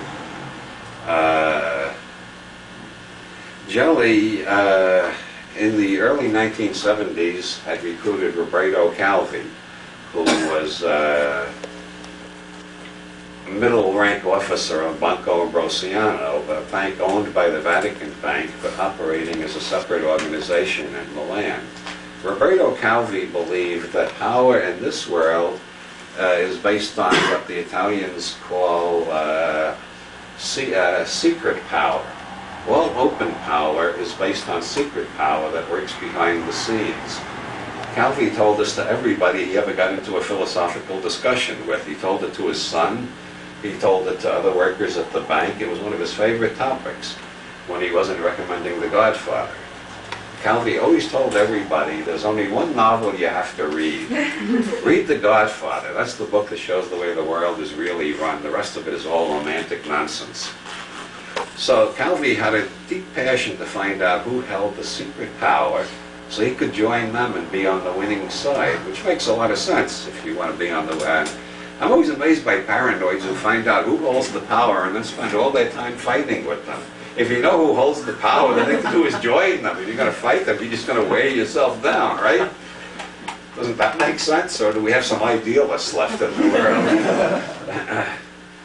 Well, Calvi joined Propaganda Due and got to be president of Banco Ambrosiano. Michele Sindona, who was a lawyer for the mafia, for several mafia families in particular in Sicily, he joined Pei Due and got sent over to the United States, where he offered Richard Nixon $1 million for the 1972 campaign, which Nixon's people decided to decline because they didn't like the possibility of this being traced back to the mafia. Whether they ever managed to give the $1 million to Nixon through some subterranean channel, I have been unable to discover. But Sindona was at Nixon's inauguration that year. Sindona founded the Franklin National Bank in this country, and shortly thereafter was convicted of 65 counts of stock and currency fraud and faking his own kidnapping to avoid trial on those 65 counts. Then he hired, Nixon was out of office by then, he hired Nixon's law firm to fight his extradition to Italy, and they fought for a long time, 7 or 8 years, before Sindona was finally sent back to Italy, where he was convicted of murdering a bank examiner in connection with the failure of several of his banks over there, from which he had embezzled as much money as he had embezzled from the Franklin National Bank over here. And then he was about to stand trial for conspiracy with Gelli and General Michieli of the secret police and Michio Gelli in this fascist conspiracy to overthrow the government of Italy. Before he could stand trial on that charge, he was poisoned in his cell. Roberto Calvi was indicted for embezzling from his own bank, for laundering heroin money for the Grey Wolves and other groups in the Near East. But the Grey Wolves are especially interesting. They believe Allah, the Islamic God has appointed them to destroy the state of Israel. Now Allah, like many gods, is inscrutable. He says, go do this, and he doesn't tell you how. The Grey Wolves are a bunch of poor Palestinians with not a pot to piss in, so to speak, or at least they were when they started out. How are they going to overthrow Israel? Well, they figured out how. They started dealing heroin. And pretty soon they had enough money to buy lots of guns. And then they found another source of money. They started renting out some of their leading, their most talented young men as assassins to other terrorist groups around Europe. And that made more money for them. Finally, one of them tried to shoot the Pope for reasons that have never been explained. It gets Byzantine, doesn't it? This money was being laundered through the Banco Ambrosiano, which was owned by the Vatican Bank, which was managed by Archbishop Paul Marcinkus. Have you ever heard of Archbishop Paul Marcinkus before tonight? Isn't that amazing? Everybody in Europe has heard of Archbishop Paul by now. And in this country, he got into the headlines back in the early 70s when Frank Hogan, the district attorney of New York, tried to extradite him to the United States to stand trial. And the Vatican refused to let him be extradited. And there was a bit of a tussle over that. What Hogan wanted Marcinkus to stand trial for was Hogan had, and his investigators, had discovered that the Rizzi family in New York and the Roselli family in Las Vegas. Now Johnny Roselli started out as a gunman for Al Capone, but he ended up running all mafia projects in the Las Vegas, Nevada area. Johnny Roselli was frequently accused of being in on the Kennedy assassination by various amateurish and bungling conspiracy investigators who aren't as smart as I am. I mean by conspiracy investigators of the highest intelligence and integrity who arrived at different conclusions than me. Johnny Roselli and the Rizzi family in New York printed $1 billion in counterfeit stock and deposited them in the Vatican Bank, whereupon they disappeared. The Vatican Bank is the financial equivalent of a black hole. You know, a black hole, nothing ever gets out of, not even light. Even light can't escape from a black hole. Well, nobody knows what's going on in the Vatican Bank except the people who run it, because the Italian bank examiners can't get in. The Vatican is not part of Italy. It's a sovereign state. That's why Noriega could take refuge in the Vatican embassy. It's a sovereign state. They have embassies just like any other government. They're not only a church, they're a government too. So nobody can get into the Vatican Bank. So once something gets into the Vatican Bank, it disappears from profane view, and only God and Archbishop Marcinkus know what becomes of it. So $1 billion of counterfeit stock went into the Vatican Bank and was seen no more. Now letters were produced in which Archbishop Marcinkus is corresponding with Johnny Roselli about getting this $1 billion in counterfeit stock. Now the defenders of the good Archbishop, of whom you'll find quite a few among pious Roman Catholics, who don't want to believe that an Archbishop would be engaged in knowingly dealing in counterfeit stocks, they claim he thought he was buying real stocks. He didn't know the Mafia prints counterfeit stocks. Well, that's possible. Maybe he thought he was dealing in baby booties, and they never explained to him, we got $1 billion. But if he thought he was buying real stocks, it's very strange that he paid only 1/10 of the face value. Because that's the going price for counterfeit stocks, 1/10 of the face value. Counterfeit stocks travel around the world faster and faster all the time, going in more directions. It's very much like quantum theory. You can never know where they are. You just know they've been here, and now they're going to be there. You never know where they are. If you have a business that's in trouble, and you buy counterfeits, you buy enough counterfeit stocks, let's say you got enough capital to, let's say, just $1 million. So you got $1 million and you have debts of $3 million, and they're all, boy, the sheriff is at the door, your business might go bankrupt any day. So you take your $1 million and buy $10 million worth of counterfeit stocks. You deposit the $10 million of counterfeit stocks into your bank. You've now got a $10 million line of credit. You pay off everybody you owe money to. You're not in trouble anymore. You expand your business. You hire new people. You build new plants. And then you sell the stock to somebody else equally desperate. And if the stock keep moving fast enough, they don't get caught. The stocks that get caught are not counterfeit stocks by and large. It's stolen stocks that banks are apt to notice. Counterfeit stocks, they sometimes notice, but if they move fast enough, the banks don't look at them that closely, and so they keep traveling.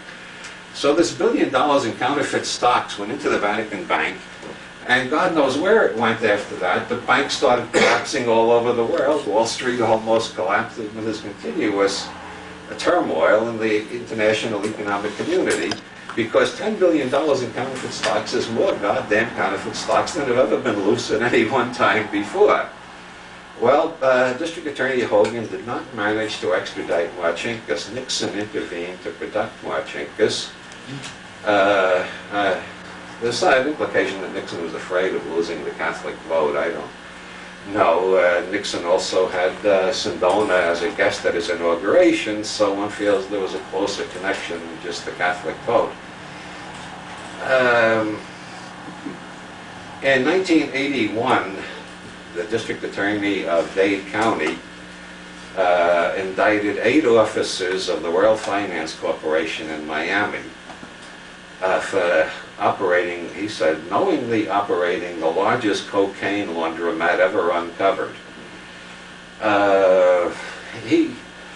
The DA got interested in this bank, the World Finance Corporation, because garbage men had told the police that they kept finding marijuana stems in the garbage. No, not stems, the stalks that you break the stems off before you take the leaves off the stems, you know. They had great big marijuana stalks in the garbage all the time. And these garbage men apparently weren't pot smokers themselves, or they would have kept their mouths shut and just went into the bank and said, "Can we buy something?" You know? But they went and told the police, and the police told the DA, and they put the bank under surveillance. And they very soon discovered that people were coming from Panama every day with briefcases full of cash. Panama is the only country in the world that uses American dollars outside America as its currency. These people are coming in every day with briefcases full of money, not checks, cash. And this bank was running it all through the Cisalpine Bank in the Bahamas. And so the district attorney started investigating the Cisalpine Bank in the Bahamas. And guess who owned the Cisalpine Bank in the Bahamas? Archbishop Marcinkus and Roberto Calvi. And the money went from the Cisalpine Bank to the Vatican Bank, along with all the heroin money from the Grey Wolves, and the Catholic Church was getting richer all the time. And some of the money was going to Poland to support Solidarity, which made the CIA very happy. A lot of the money found its way back to Central America to support the death squads that the CIA is running, because the Senate Intelligence Committee, from the time Jimmy Carter got in 1976, until Reagan got in 1980, the Senate Intelligence Committee was getting a lot of cooperation from Stanfield Turner, who was the head of the CIA. At that time, disapproved of the CIA's involvement with the drug business and fired over 400 agents for being involved in the drug business. And the Senate Intelligence Committee was learning a great deal about the CIA's involvement in the drug business, so the CIA fired all these people, who thereupon went into the drug business in a much bigger way than ever before. And Theodore Shackley, who was running all this, was dispatched by them, according to the Christic Institute, which has documents. He was dispatched by them to persuade George Bush, who had been the supervisor of the whole project, to run for president. So if they could get Bush into the White House, they could go back into business as they were doing it before, inside the government instead of outside the government, and thereby have greater protection. Well, Bush did not win the presidency. He only got the vice presidency.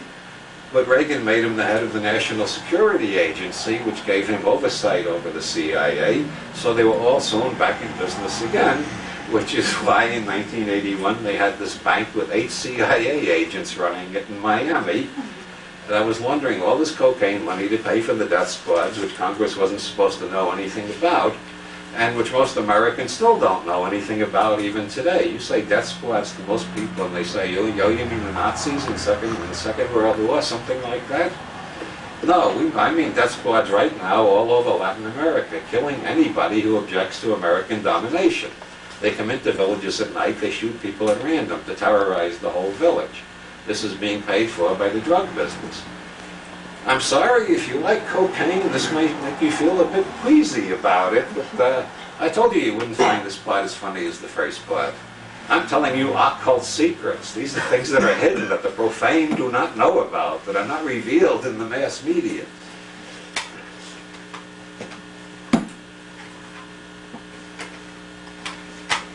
The World Finance Corporation was run by Hernandez Cataya, who was one of the people, along with Howard Hunt, who had masterminded the Bay of Pigs invasion. Now, in the Watergate tapes, don't I sound like Mae Russell at this point? In the Watergate tapes, you find that Howard Hunt demanded $1 million. Among other things, he not only threatened to tell the truth about Watergate, but he said he'd reveal that whole Bay of Pigs thing. And Nixon says, oh, we can't let him talk about that Bay of Pigs thing. I'll get the $1 million. I know how to get $1 million. Remember that part of the tapes? And does anybody remember? It was way back. It was 73. Does anybody remember that far back? You can still see dramatizations of these tapes with Rip Torn playing Nixon on television. What Bay of Pigs thing was Nixon so worried about that he was willing to pay $1 million? I thought all the Bay of Pigs secrets were out by 73. Apparently there was something that was still hidden in 73, and Nixon paid $1 million to keep it covered up, and it hasn't come out yet. Hunt kept his mouth shut. Hunt's wife got the first payment of the $1 million, got on a plane, and the plane crashed just short of Chicago Airport, you may remember. The pilot was found to have an unusual concentration of cyanide in his blood, but the investigator who was appointed by Nixon threw out the head of the FAA, which investigates such things, and put in somebody else, who announced, oh, it's normal for people to have that much cyanide after an airplane crash. That's what they say, I swear, that's what they say.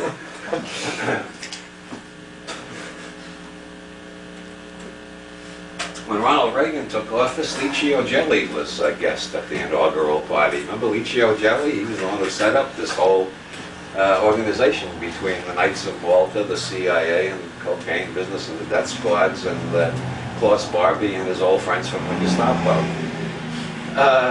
In 1944, before the invasion of Sicily, the OSS, the parent of the CIA, went to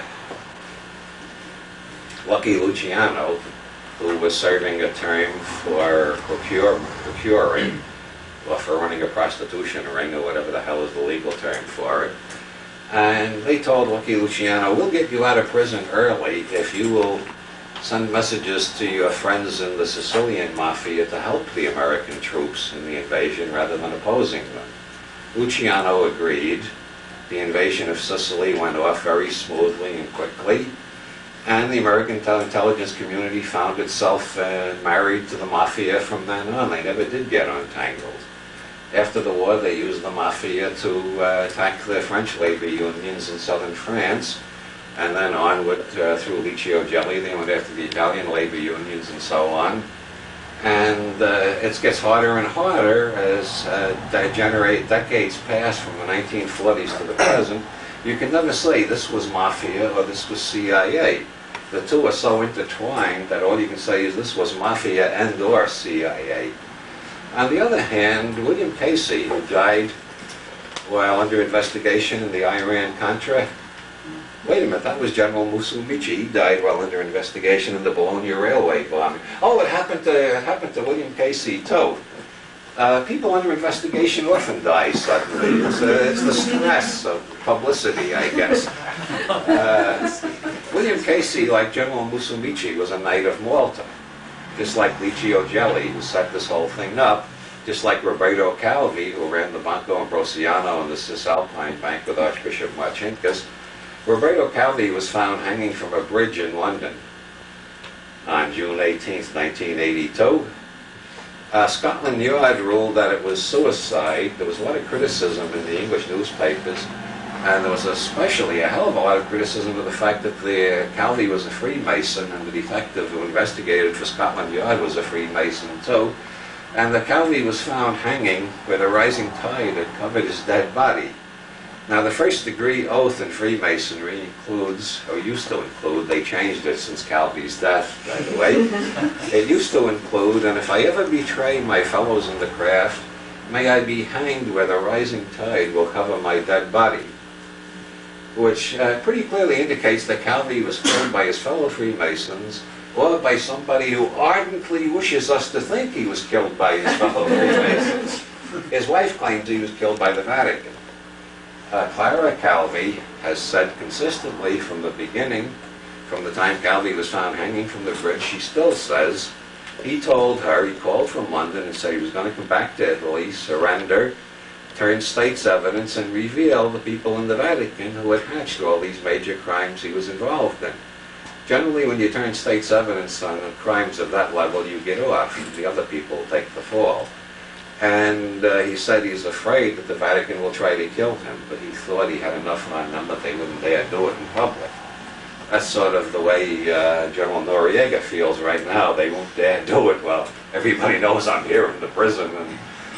And anybody want to give odds that Noriega will survive 2 months? I'll give odds. 2 months. 2 months? Three? How about 3 months? No. Calvi's son also says the Vatican ordered his death. There's another book written by 2 Italian journalists who claims the mafia killed Calvi because he shortchanged them on one of the heroin deals. So there's more than one theory about Calvi. Now the interesting thing is the Knights of Malta include Otto von Habsburg, who's also a member of the Priory of Sion and the president of the Society for the United States of Europe, and a direct descendant of Jesus Christ, if you believe the genealogies in Holy Blood, Holy Grail. So maybe the earth is hollow after all.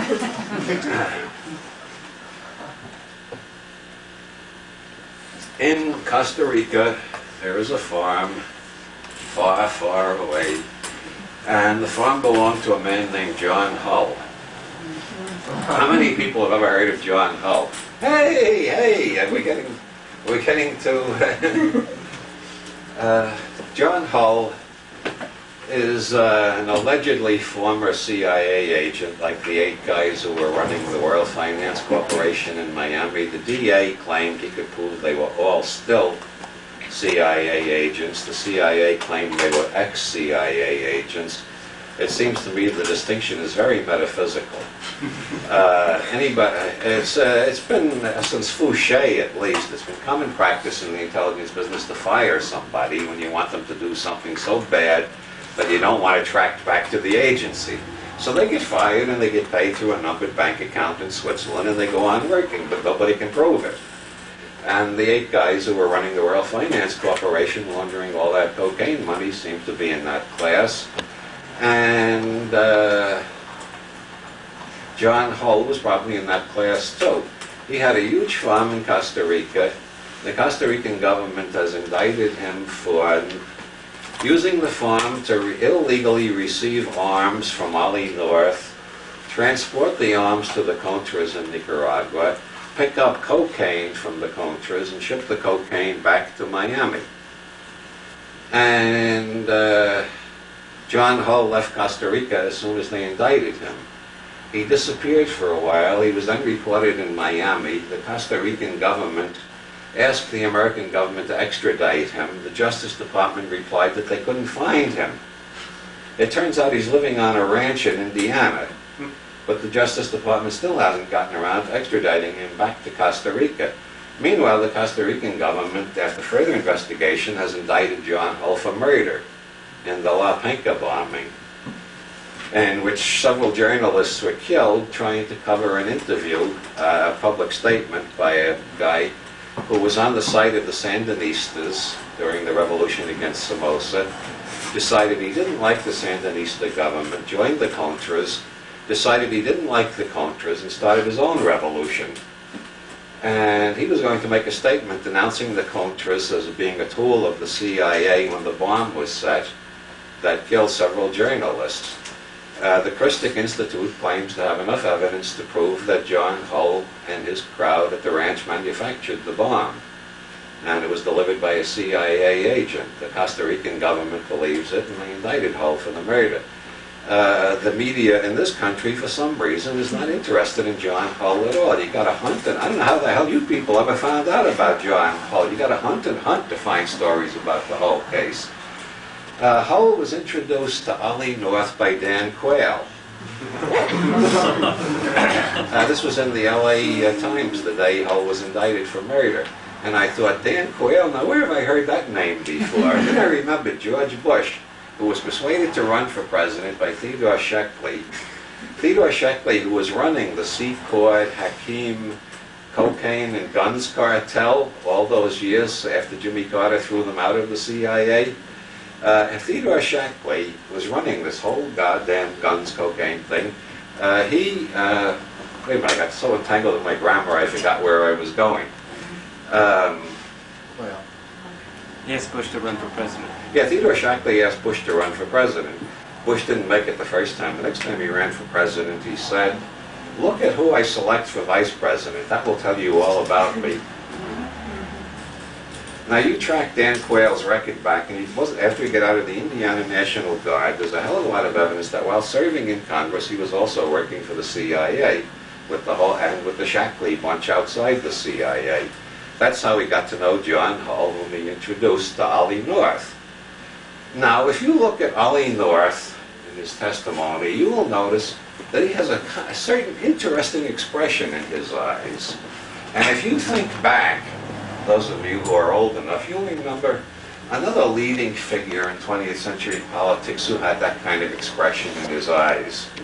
That was Adolf Hitler, who was on cocaine almost continually from 1936 until he died. Adolf Hitler was the biggest coke freak in Europe. He was also taking steroids. And Hitler got more and more that same look that Ollie North has. You know that, I know I'm God, but I'm going to try to pretend I'm not while I take advantage of these schmucks. Timothy Leary says, speaking as a scientific psychologist, the effect of cocaine is to make you an obnoxious asshole. Now, who are the two most obnoxious assholes of the 20th century? Hitler and Ollie North, right? Okay, acute cocaine psychosis. Fawn Hall has admitted in testimony to the DEA that she was using cocaine all the time she was working at the White House. She was dating one of the Contra leaders who was bringing the cocaine up to Hull's ranch and dealing continually with Ollie North. So when George Bush says, I'm going to show how bad the problem is, we'll go across the street and buy some cocaine, that's more bullshit. All he had to do was walk down the hall and go over the fucking White House. Okay. We're going to take another short break, and then we have a question period, and then I shoot like a bat out of hell to the San Francisco Air Force. Okay? Short break.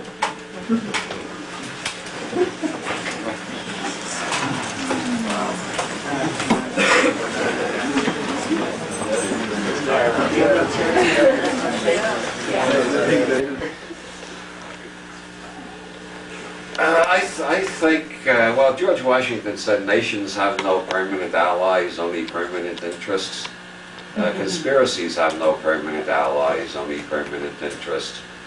Timothy Leary said to me after reading Illuminatus, there are 24 conspiracies in every city, every large social group. He says, when I was at Harvard, I saw there were 24 conspiracies fighting to take over Harvard.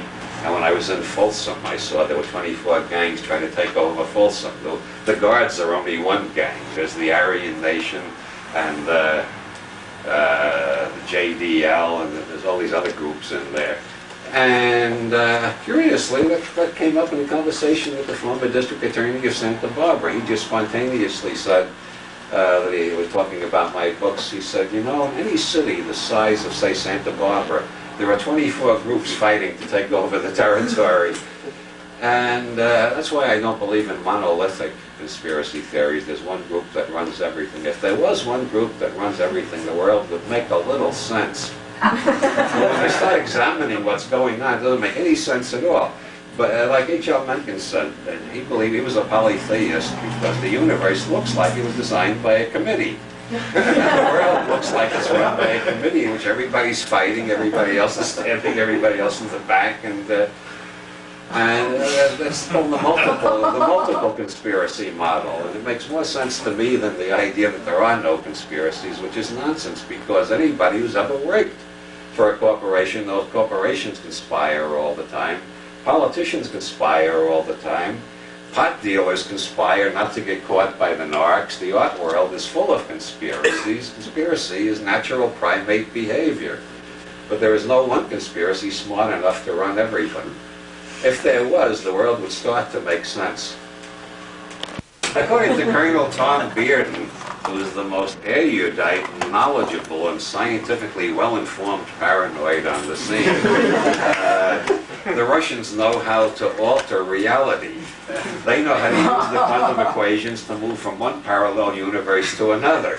And they're gradually moving us out of the universe we started into an entirely different universe. If you want paranoid theories, try that one. The stuff that's appearing all over the computer network, right out of John Carpenter's film, They Live.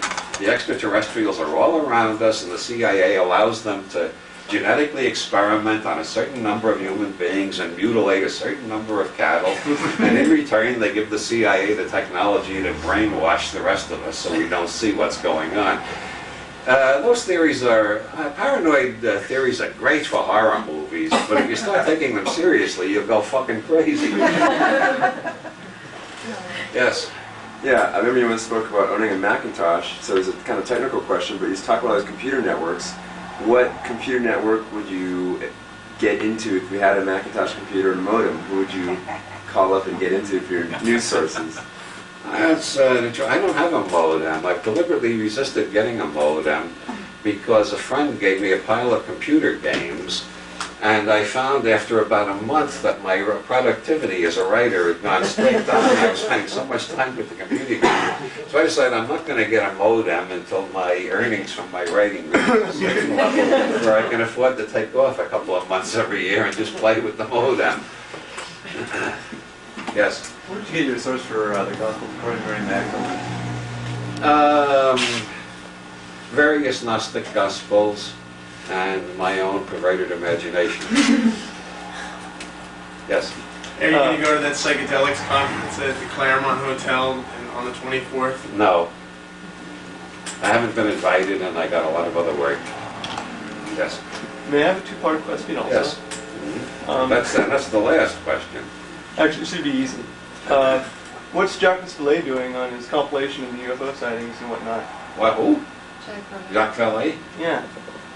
Any new conclusions type of thing? The last I heard, he was convinced the UFOs were a disinformation system created by an intelligence agency, and that writing about it just made him sound paranoid, so he concentrated on running his computer business and writing a book on how to use computers intelligently, and has just given up on the whole UFO thing, unless something new has happened that I haven't heard about. The second part?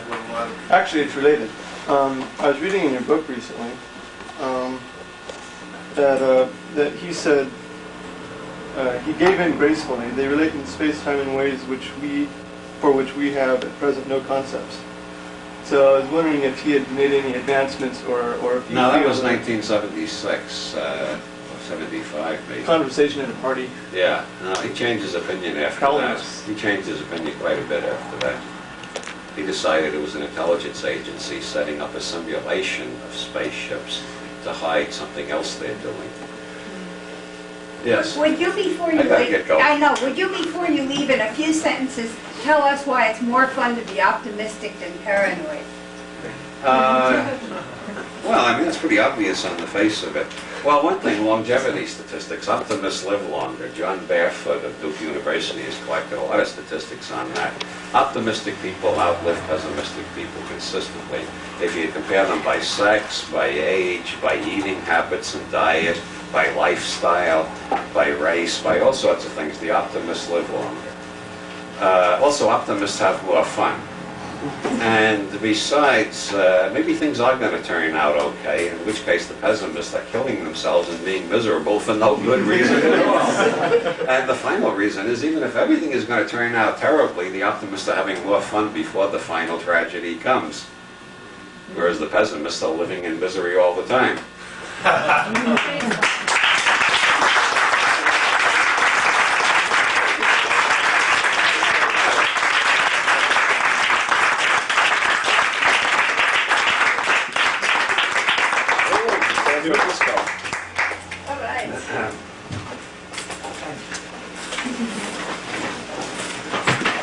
Do you